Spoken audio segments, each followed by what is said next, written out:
আওয়ামী লীগকে হারানোর সুযোগ আমি পেলাম না। আমার কথা প্রত্যেক সময় মনে পড়ে।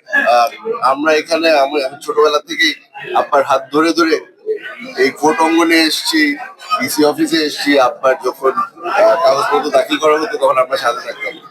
এটা আমাদের জন্য নতুন নয়। এটা আপনি ঠিক বলেছেন, রক্তের সাথে রাজনীতি মিশে আছে। আব্বাকে প্রতিটা মুহূর্তেই স্মরণ করি।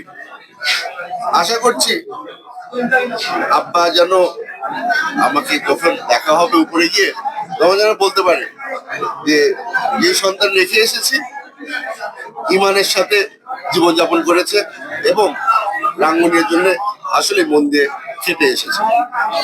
আমাদের আপনি যে প্রশ্নটা করলেন, আমার মনের মধ্যে একটা কষ্ট সবসময় থেকে যাবে, আওয়ামী লীগকে হারানোর সুযোগ আমি পেলাম না। ইনশাআল্লাহ যদি কোনো সময় সুযোগ হয় কোর্টের মাধ্যমে তাদেরকে আমি অন্তত একবার বলে দিতে চাই যে আপনারা অপরাধী ছিলেন এবং বাংলাদেশের জনগণ আপনাদের কোনো সময় ভাববে।